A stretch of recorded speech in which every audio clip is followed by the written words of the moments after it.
Ahlan wa sahlan Kak Umar, Dr. Syed Jufri.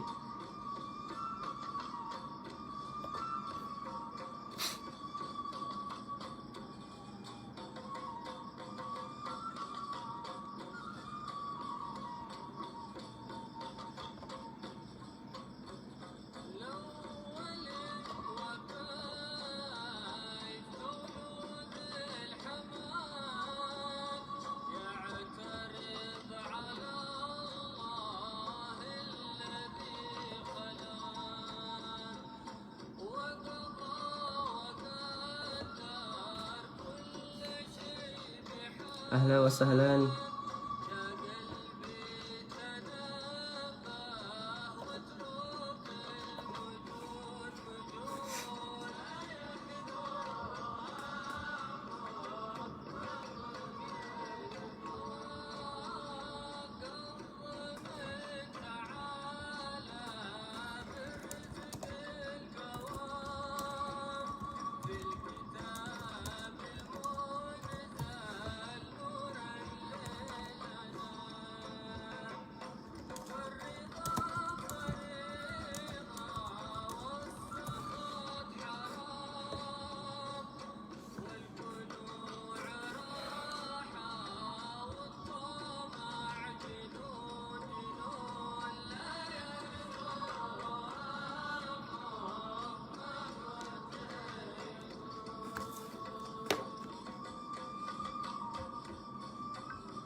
Baik.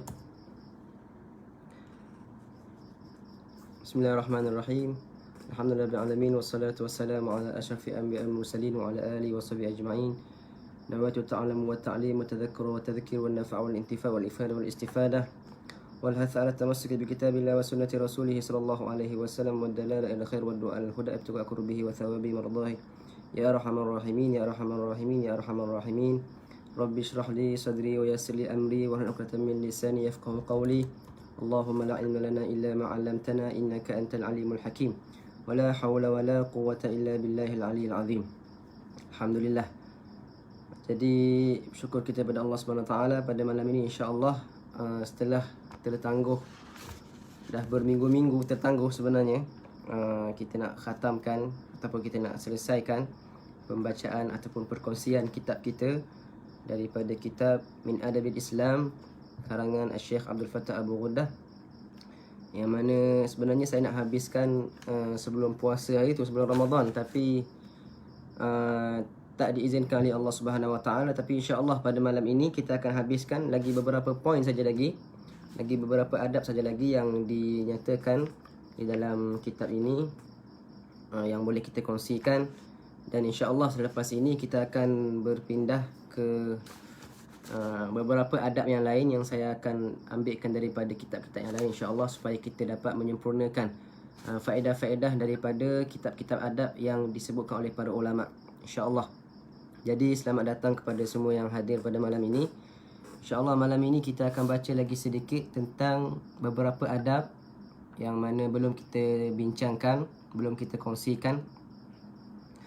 Dan moga-moga dengan perkongsian kita pada malam ini dapat kita sama-sama mengamalkannya, dapat kita sama-sama berazam untuk kita beramalkannya. Sebab mungkin ada kadang-kadang adab yang tak boleh kita nak praktiskan sekarang disebabkan beberapa keadaan yang kita melalui sekarang, keadaan pandemik sekarang ni dengan PKP-nya. Banyak perkara-perkara yang saya nak sebutkan di sini yang mana tak boleh kita nak aplikasikan sekarang, tapi tidak ada masalah. Kita boleh azamkan dan tanamkan niat supaya kita bila dah ada peluang untuk kita melakukan perkara tersebut, maka kita akan amalkan perkara tersebut. Dan dengan niat kita itu insya-Allah Allah akan memberi pahala dengan atas setiap niat yang kita niatkan insya-Allah. Jadi insya-Allah kita akan bacakan lagi kitab daripada kitab ini, adab yang ke-22. Sebenarnya belakang ni masih lagi banyak lagi adab-adab, tetapi bila saya dah perhatikan balik, saya dah baca semuanya, kebanyakannya ada adab-adab yang kurang penting untuk kita ceritakan di sini, dan juga ada beberapa adab yang dah berulang yang kita dah bincangkan pada kelas-kelas yang telah lepas. Maka sekadar kelas ini adalah kelas yang ke-12. Yang lepas ini saya akan kumpulkan semua link-link videonya untuk kita kumpulkan dalam satu catatan, insya-Allah. Adab yang ke-22, qala al-musannif rahimallahu taala wa nafa'ana bi ulumi wa bi ulumikum wa bi ulumi sa'irus salihin radhiyallahu ankum wa anna bikum ila an qala idza nazala bika dhaifun fa'rif adab diyafatuh war'a haqqa ikramih wa la a'ni bihadha an tughali fi ta'amihi wa syarabihi fasunnatul i'tidal fi mithli hadha. Baik, adab yang ke-22 ini adalah adab bagaimana kita menerima tetamu. Bagaimana kita menerima tetamu, bahawasanya kita disunatkan untuk bercepat-cepatkan apabila kita menerima tetamu, untuk kita ikram, untuk kita memuliakan tetamu.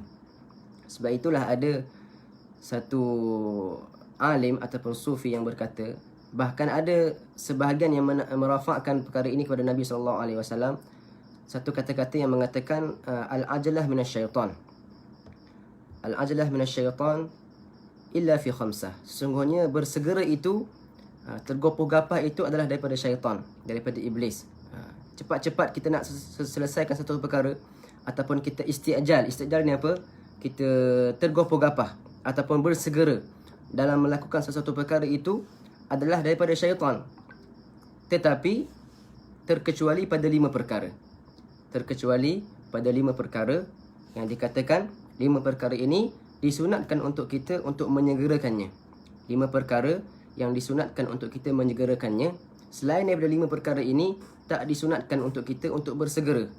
Bahkan kita perlu melakukannya secara at-ta'anni, secara berperingkat, secara step by step. Maknanya tak perlu bersegera, tak perlu tergopoh-gapah dalam perkara-perkara yang lain, kecuali pada 5 perkara. Maka perkara yang pertama sekali yang disebutkan oleh para ulama adalah ikramud duyuf ataupun ikramud daif, iaitu memuliakan tetamu. Bila saja sampai saja tetamu ke rumah kita, ke halaman kita, hendaklah kita bersegera untuk memuliakan mereka dengan melakukan perkara-perkara yang sepatutnya tuan rumah melakukan kepada tetamunya. Maka hari ini insya-Allah kita akan baca ataupun kita akan kongsikan beberapa adab, beberapa perkara yang perlu dilakukan oleh tuan rumah jika dia menerima tetamu. Sebelum itu kita nak sempurnakan dulu 5 perkara yang disunatkan untuk kita mempercepatkannya, disunatkan kita untuk menyegerakannya. Yang pertama tadi ikramud duyuf, memuliakan tetamu. Yang kedua tajhizul mayyit. Tajhizul mayyit iaitu menguruskan jenazah, menguruskan mayat. Maka disunatkan untuk kita bila meninggal sahaja salah seorang daripada keluarga kita ataupun sahabat karib kita ataupun jiran kita, untuk kita bersegera menyelesaikan urusan jenazahnya, dari segi mandinya, kafankannya, sehinggalah ke tanam di perkuburan al-Islam. Maka itu perkara yang kedua, tajhizul mayyit, menyegerakan, mempercepatkan, menguruskan mayat sehingga dia ditanam. Bahkan dikatakan mayat-mayat orang yang Islam, mayat orang yang beriman sentiasa berkata-kata kepada orang yang hidup, cepat-cepatkanlah tanam aku, cepat-cepatkanlah bawa aku ke tanah perkuburan, kerana mereka tidak sabar lagi untuk bertemu dengan Allah Subhanahu Wa Taala. Itu perkara yang kedua. Yang pertama adalah memuliakan tetamu ataupun menyambut tetamu.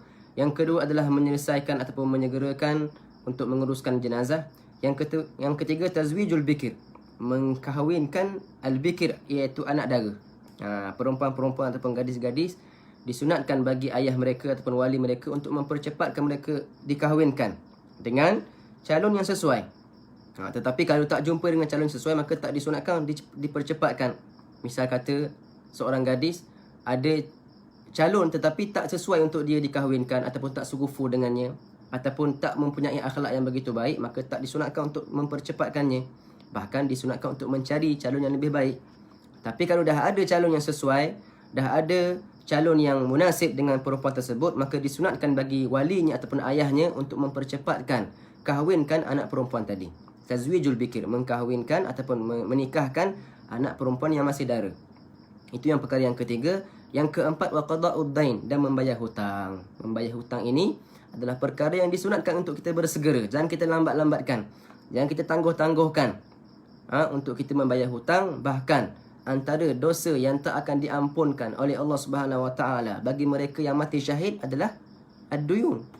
Bagi mereka yang mati syahid. Orang yang mati syahid ini diampunkan semua dosanya kecuali satu, iaitu apa?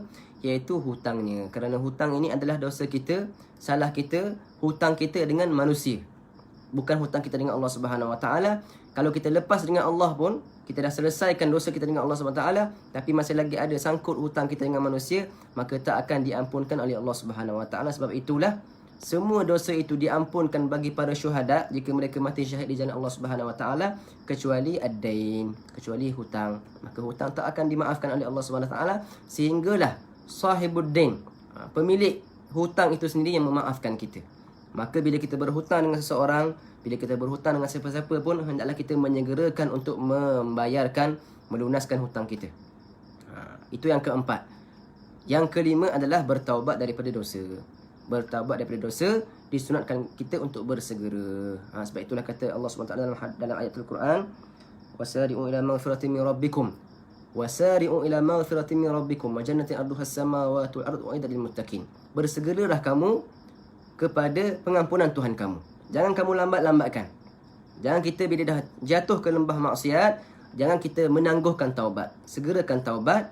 Cepat-cepat kita sujud solat taubat kepada Allah SWT, minta ampun kepada Allah Subhanahu Wa Taala. Kerana mereka yang melambatkan taubat ini, boleh jadi tak sempat dia nak taubat, datang dulu ajal oleh Allah Subhanahu Wa Taala. Maka itulah 5 perkara yang disunatkan kita untuk mempercepatkannya. Yang pertama adalah memuliakan tetamu. Yang kedua adalah menyelesaikan jenazah, menguruskan jenazah. Yang ketiga, mengkahwinkan anak dara perempuan yang sesuai dengan calonnya. Yang keempat, membayar hutang. Dan yang kelima, bertaubat daripada dosa yang kita lakukan. Ada setengah ulama menambahkan lagi, dan ada daripada riwayat-riwayat lain yang menukarkan yang ini dengan yang ini, iaitu ada solat, menunaikan solat. Tetapi dalam menunaikan solat ini ada beberapa solat yang sebenarnya boleh ataupun sunatkan juga untuk kita melewatkannya, ataupun boleh bagi kita untuk melewatkannya. Contohnya solat isyak. Dalam mazhab kita, mazhab Syafi'i, tak disunatkan untuk menyegerakan solat isyak. Bahkan disunatkan kita melewatkan sedikit solat isyak dalam 5 minit, 10 minit. Bukan lepas azan terus kita solat, tapi disunatkan kita untuk lewatkan sedikit dalam 10 minit ataupun 15 minit, supaya keluar daripada khilaf yang mana mengatakan solat isyak itu masuk waktunya berbeza dengan mazhab Syafi'i. Maka itu setengah ulama mengeluarkan menunaikan solat daripada perkara-perkara yang disunatkan bersegera. Memang solat itu disunatkan untuk bersegera, tapi bukan semua solat disunatkan untuk bersegera. Tapi 5 perkara yang kita sebut tadi, semuanya disunatkan untuk kita menyegerakannya. Saya ulang sekali lagi, 5 perkara yang disunatkan kita untuk menyegerakannya. Yang pertama adalah ikramud daif. Ikramud daif, memuliakan tetamu. Yang kedua, tajhizul mayyit, kita menguruskan jenazah, menguruskan mayat. Yang ketiga, mengkahwinkan ataupun menikahkan anak dara perempuan dengan calon yang sesuai. Yang keempat, membayar hutang. Yang kelima adalah bertaubat daripada dosa-dosa kita. Itu 5 perkara. Selain daripada 5 perkara ini, tak disunatkan untuk kita tergopoh-gapah dalam melakukannya. Seharusnya kita kena lakukannya dalam keadaan at-ta'anni, iaitu kita kata apa? Step by step. Maknanya jangan tergopoh-gapah dalam melakukan satu perkara. Hatta dalam solat pun tak boleh kita tergopoh-gapah dalam menunaikan solat. Jadi insya-Allah, maka kata musannif di sini, idza nazala bika dhaifun fa'rif adab diyafatuh. Jika turun kepada kamu, maknanya datang kepada kamu, tetamu kamu, maka hendaklah kamu mengetahui apakah hak-hak tetamu tersebut. War'a haqqa ikramih, maka hendaklah kamu menjaga sebaik-baiknya dalam memuliakan mereka. Wala a'ni bihadza an tughali fi ta'amihi wa syarabih. Kata pengarang kitab ini, dan bukanlah aku maksudkan daripada kamu memuliakan tetamu itu adalah kamu berlebih-lebihan dan kamu menyediakan barang-barang makanan yang mahal-mahal kepada mereka. Bukan terlalu kita kata apa, berlebihan sehingga menyusahkan kita, sehingga membuatkan kita terasa terbeban. Bukan. Tetapi kita segerakannya dengan mengeluarkan, memberikan segala perkara yang kita ada. Tak perlu kita nak terasa terbeban dengan memuliakan tetamu, tetapi kita hanya memberi apa yang kita mampu, apa yang kita boleh buat. Maka itulah. Sebab itulah kata para ulama adalah bahawasanya tetamu yang datang kepada rumah kita ini adalah satu rahmat dan rezeki daripada Allah Subhanahu Wa Taala. Sebab itu para salafus soleh, mereka sangat gembira apabila menerima tetamu daripada orang lain. Mereka sangat risau, bahkan mereka sangat risau jika beberapa hari di rumah mereka tidak ada tetamu. Kerana itu tanda bahawasanya Allah tidak ingin bagi mereka kebaikan dan Allah tak nak menambahkan rezeki kepada mereka. Kerana tetamu ini adalah tetamu Allah Subhanahu Wa Taala. Allah yang memilih mereka itu untuk dihantarkan ke rumah kita. Maka mereka itu kalau kita pandang dengan pandangan yang sangat luas, sebenarnya Allah yang menghantar mereka untuk kita supaya kita dapat melayan mereka. Maka sebab itulah beberapa ulama salafus salih, bila hari mereka tidak ada tetamu, mereka risau. Mereka akan minta kepada Allah SWT, ya Allah, kenapa hari ini aku tidak ada tetamu yang datang ke rumah aku? Bahkan bila ada tetamu yang datang ke rumah dia, mereka gembira. Dan mereka akan bersegera untuk memuliakan tetamu mereka, keluarkan apa benda dalam dapur semua keluarkan untuk menggembirakan hati tetamunya. Maka begitu juga yang kita pernah sebut sebelum ini, barang siapa yang ziarah saudara dia kerana Allah Subhanahu Wa Taala, Allah akan datangkan bersama tetamu tadi 70,000 malaikat. Dalam satu hadis, barang siapa yang ziarah saudara dia kerana Allah Subhanahu Wa Taala, bukan kerana harta, bukan kerana nama, bukan kerana apa-apa daripada perkara dunia, tetapi kerana Allah Subhanahu Wa Taala, Allah akan datangkan bersama tetamu tersebut setiap orang 70,000 malaikat yang akan membawa 70,000 kebaikan. Dan setiap malaikat tadi akan masuk ke dalam rumah tadi dan akan mengeluarkan 70,000 keburukan jika ada keburukan dalam rumah tersebut. Maka itu kelebihan kita berziarah. Sebab itu saya sebut dalam kelas yang mula-mula tadi, walaupun sekarang ini adalah musim PKP-nya dengan tak boleh ziarahnya, tapi kita hanya sekadar belajar sahaja supaya suatu hari nanti bila dah dibuka peluang untuk kita berziarah, kita boleh aplikasikan segala adab-adab yang kita belajar pada malam ini, insya-Allah. Baik.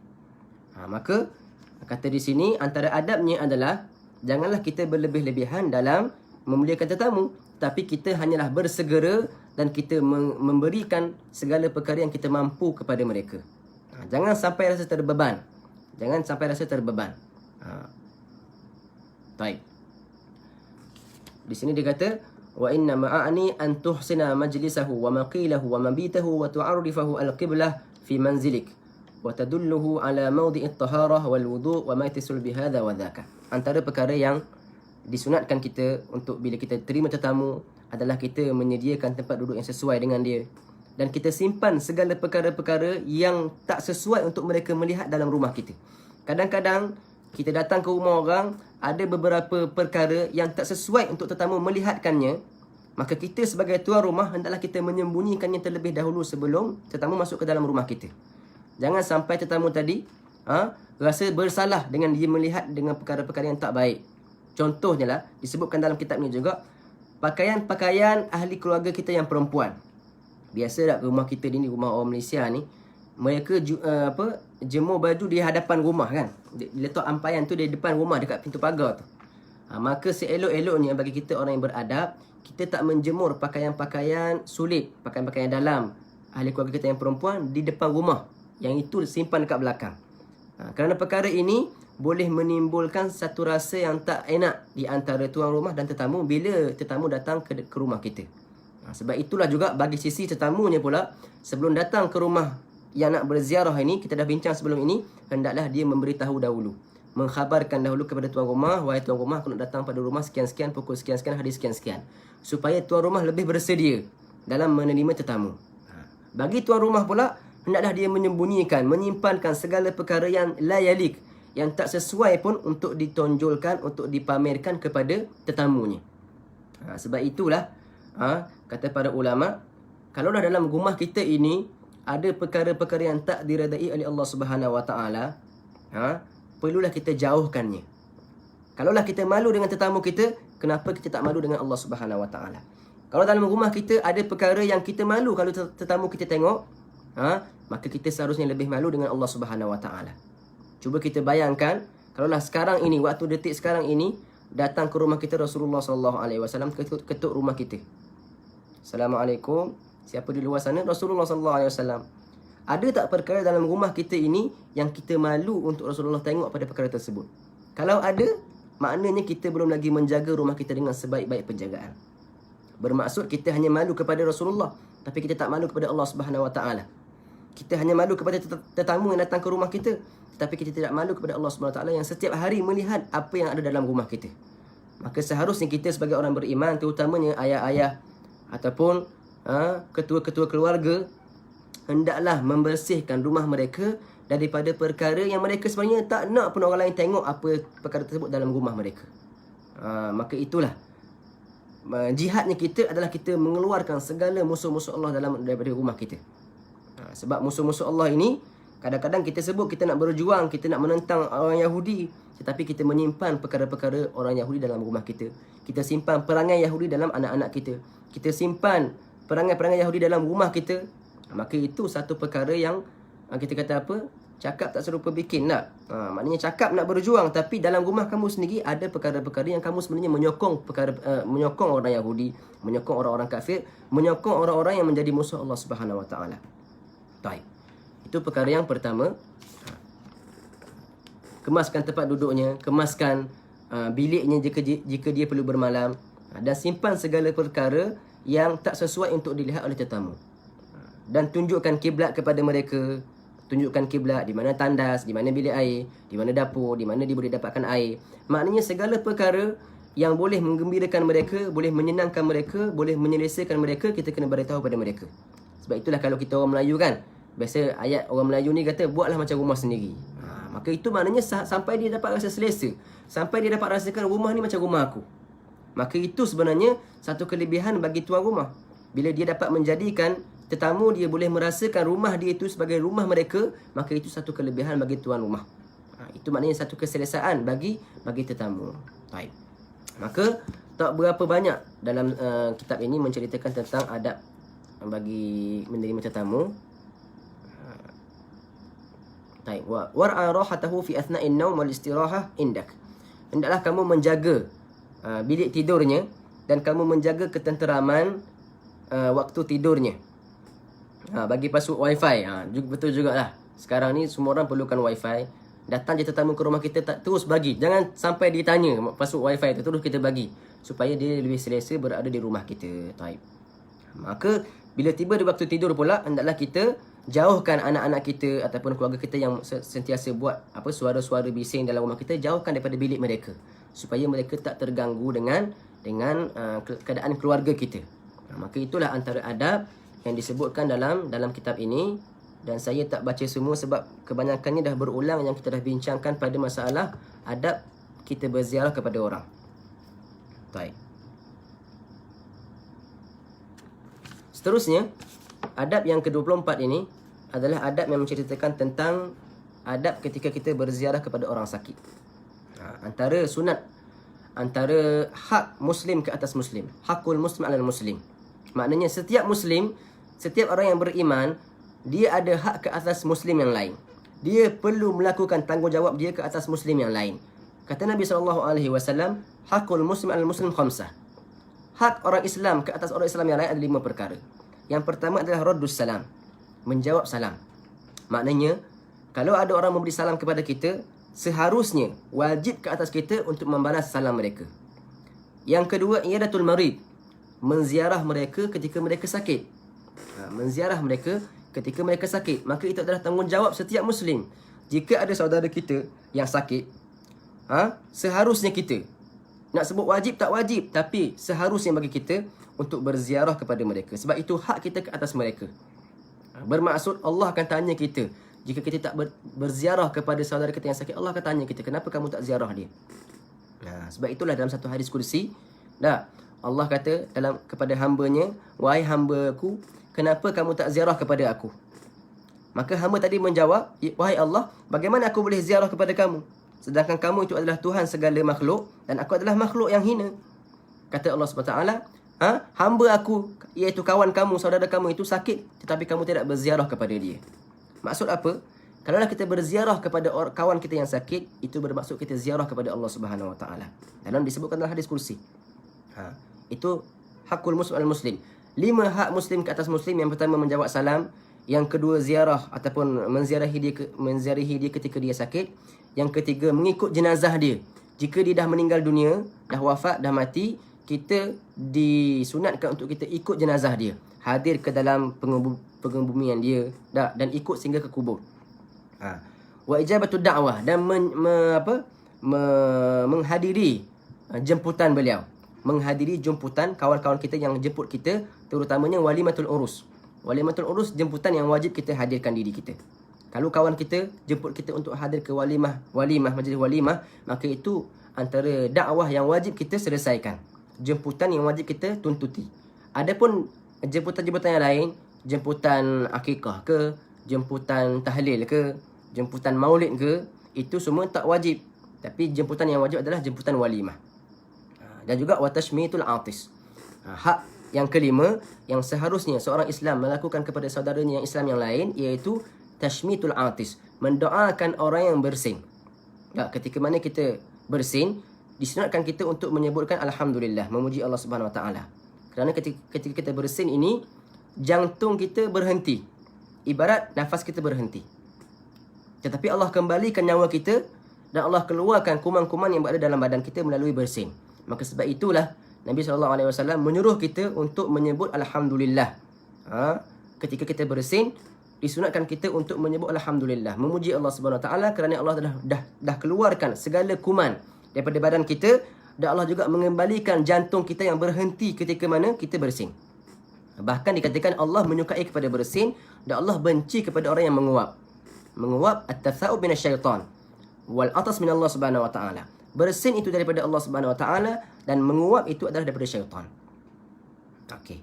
Maka apabila seseorang itu mengucapkan alhamdulillah setelah dia bersin, kita sebagai saudara dia, seharusnya adab kita adalah untuk kita membalasnya dengan mendoakannya dengan yarhamukallah. Semoga Allah merahmati kamu. Yarhamukallah. Kawan bersin, alhamdulillah, kita balas balik. Yarhamukallah. Itu hakul muslim al-muslim. Hak seorang muslim ke atas muslim yang lain. Dan orang yang bersin tadi, bila dia dengar saudara dia mendoakan dia dengan yarhamukallah, disunatkan pula dia untuk menjawabkan yahdikumullah wa yuslih balakum. Semoga Allah memberi hidayah kepada kamu dan semoga Allah yahdikumullah wa yuslih balakum, dan Allah memperbaiki keadaan kamu. Itu adalah adab ketika kita mendengar orang bersin, dan adab orang yang bersin tadi untuk dia menyebutkan beberapa zikir. Alhamdulillah, yarhamukallah, yahdikumullah wa yuslih balakum. Baik, itu 5 hak muslim kepada muslim. Jadi sekarang kita bincangkan tentang ziarah orang sakit. Kata di sini, indama tazurul marid la tansa anna li ziyaratihi adaban tutlab min zairihi. Ketika mana kamu menziarahi orang yang sakit, maka janganlah kamu lupa bahawasanya bagi orang yang berziarah kepada orang sakit itu ada adab-adabnya yang kamu kena lakukan ketika kamu berziarah. Hatta takuna ziyaratu mun'ishatan lahu. Semoga ataupun sehinggalah ziarah kamu kepada orang yang sakit tadi menjadi kesegaran bagi dia. Mun'isyatan ini maknanya menjadi penyegaran bagi dia. Maknanya bila kita ziarah kepada orang sakit, kalau kita tak lakukan adab-adab ziarah orang sakit, dia lebih tambah sakit lagi. Kalau kita tak melakukan adab-adab berziarah ketika orang sakit. Tapi kalau kita laksanakan adab-adab menziarah orang sakit ketika kita menziarah kawan kita yang sakit, maka itu akan menjadi satu semangat bagi dia, satu kesegaran bagi dia, kerana kita mengamalkan sunnah Nabi SAW. Baik. Fayambaghi li'aidil marid an la yatula al-julusa innahu. Maka antara adab ziarah orang sakit adalah an la yatula ataupun an la yutila al-julusa indahu. Janganlah kamu terlalu lama duduk ziarah orang sakit. Bila kita ziarah orang sakit ni, antara sunatnya adalah jangan lama-lama sangat ziarah orang sakit ni. Dia bukan macam orang sihat. Dia perlukan waktu sendirian, dia perlukan waktu bersama keluarga dia, dan dia lebih perlu privacy banyak daripada kita. Maka nak ziarah orang sakit sunat, tapi jangan terlalu lama. Bahkan dikatakan fa'iyadatul marid kajalsatil khatib. Bahkan dikatakan para ulama, ziarah orang sakit ni seakan-akan waktunya seperti tempoh imam duduk di antara dua khutbah. Nak sebutnya sekejapnya perlu kita ziarah orang sakit ni kajalsatil khatib, seperti duduknya al-khatib yang baca khutbah pada hari Jumaat itu, duduk di antara dua khutbah tu. Lama ke dia duduk tu? Bahkan dikatakan tak boleh lama-lama. Tak boleh dipisahkan khutbah pertama dan khutbah kedua dalam sembahyang Jumaat, solat Jumaat. Khutbah itu adalah rukun daripada rukun Jumaat. Maka tak boleh lama-lama, tak boleh dipisahkan antara khutbah pertama dengan khutbah kedua. Maka duduk di antara khutbah pertama dan khutbah kedua, duduk yang sangat singkat, yang sangat pendek waktunya.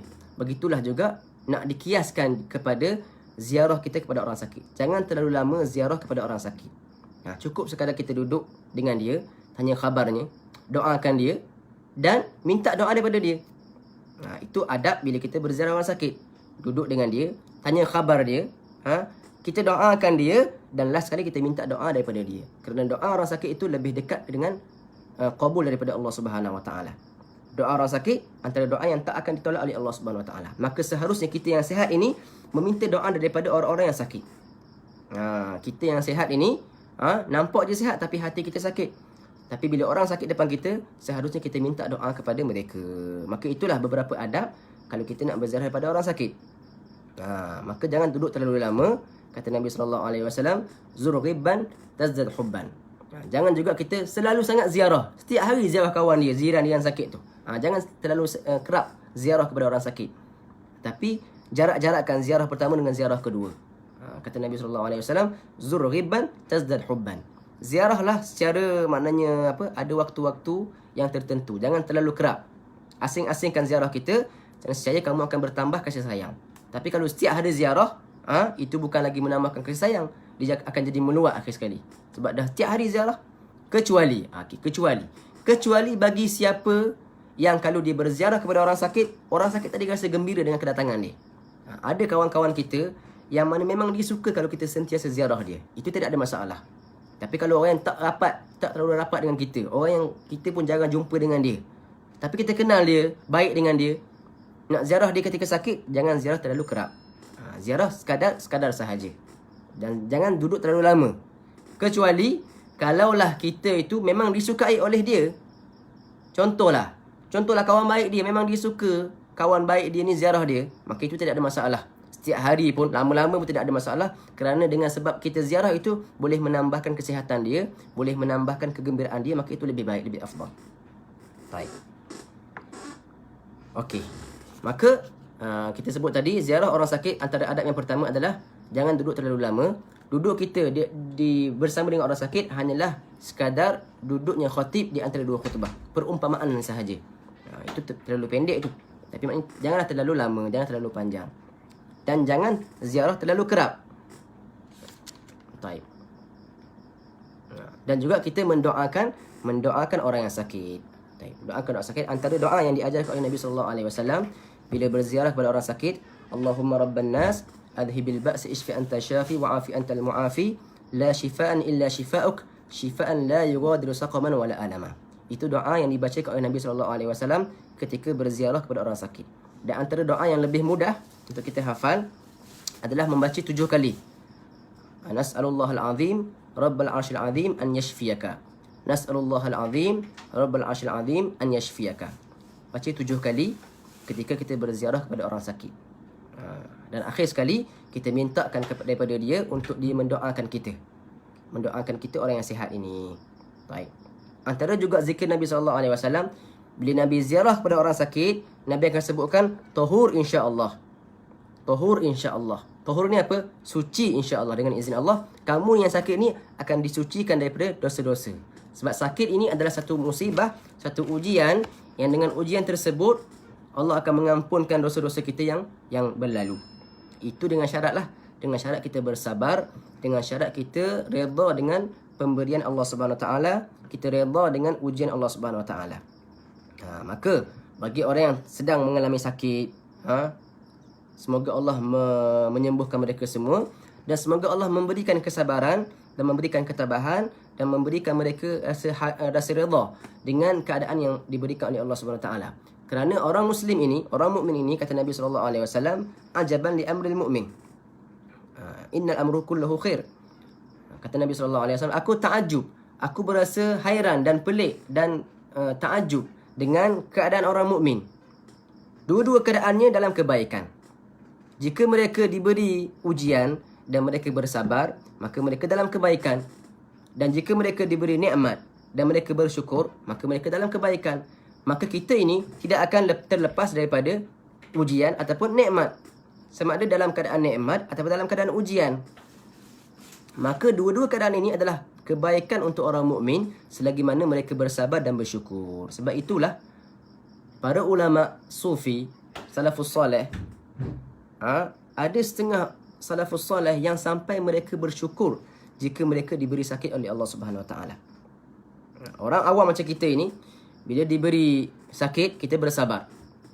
Tak, tetapi ada para wali, para salafus soleh yang mana apabila diberi sakit, mereka bergembira, bahkan mereka bersyukur kepada Allah Subhanahu Wa Taala. Bila ditimpa sakit, mereka sebut alhamdulillah wa syukrulillah. Terima kasih ya Allah sebab bagi aku sakit. Sebab apa? Sebab mereka rasakan sakit yang diberikan oleh Allah Subhanahu Wa Taala itu adalah pemberian daripada Allah. Itu tandanya Allah ingat kepada dia. Maka mereka bersyukur dengan sakit yang mereka terima. Begitu juga Al-Imam Abdullah bin Al-Haddad, bila dia ditimpa sakit, dia akan duduk dalam bilik dia beberapa hari sebelum dia makan obat. Bila ditanyakan oleh anak murid ni bertanya pada Imam Haddad, kenapa wahai Imam, kamu tak memakan obat? Sedangkan obat ini adalah sebab ataupun asbab untuk kita mendapatkan kesembuhan. Kata Imam Haddad, ya, aku tahu bahawasanya obat itu adalah memberi sebab untuk aku dapat kesembuhan. Tetapi aku ingin merasakan nikmat sakit yang telah dirasakan oleh ulama-ulama yang dahulu. Kerana mereka bersyukur dengan sakit. Kerana mereka rasakan sakit itu adalah nikmat daripada Allah Subhanahu Wa Taala. Tapi kita orang awam ni, bila kita bersakit, kita bersabar je lah. Nak sampai kepada tahap syukur itu, mungkin adalah di kalangan kita yang boleh bersyukur dengan sakit, tapi kita muliakan daripada bawah, kita bersabar dengan sakit yang ditimpa oleh Allah Subhanahu Wa Taala. Maka yang disebutkan tadi adalah antara zikir yang disebut oleh Nabi SAW ataupun doa yang Nabi bacakan kepada orang yang sakit jika Nabi berziarah adalah tahur insya-Allah. Tahur maknanya suci insya-Allah. Maknanya kamu yang sakit ini, kamu dah diampunkan oleh Allah Subhanahu Wa Taala, dosa-dosa kamu semuanya dah diampunkan. Supaya dapat menambahkan kegembiraan kepada mereka, dan memang itu hakikat keadaannya. Orang yang sakit dan bersabar diampunkan dosa oleh Allah Subhanahu Wa Taala. Dalam hadis Nabi SAW, tidak ada orang yang diberi ujian dan diberi bala oleh Allah Subhanahu Wa Taala melainkan Allah akan ampunkan dosa dia walaupun hanya terpijak duri. Hanya terpijak sebatang duri pun kalau dia bersabar diampunkan dosa oleh Allah Subhanahu Wa Taala. Maka itulah keadaan yang perlu kita fikirkan ataupun kita amalkan ketika mana kita berziarah kepada orang sakit. Jadi insya-Allah dengan beberapa adab itu, okey, di sini tambah satu lagi, wala yahsunu an yadkhula ilaihi bimalabisiz zinah wal afrah kama la yahsunu an yakuna mutatayyiban bitibin shadidin ar-raihah faqad yuz'ijul marid wa yu'dhihi li dha'fi tahammulihi wa rahni taib.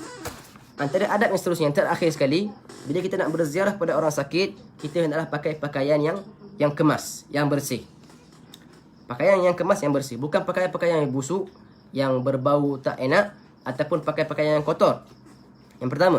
Yang kedua, jangan pula memakai pakaian, apa kita panggil, pakaian malabisuz zinah ini, pakaian yang terlalu cantik. Pakaian yang orang pakai untuk ke majlis-majlis yang besar-besar. Pakaian yang orang pakai di hari raya. Tak perlu pakai pakaian yang terlalu cantik.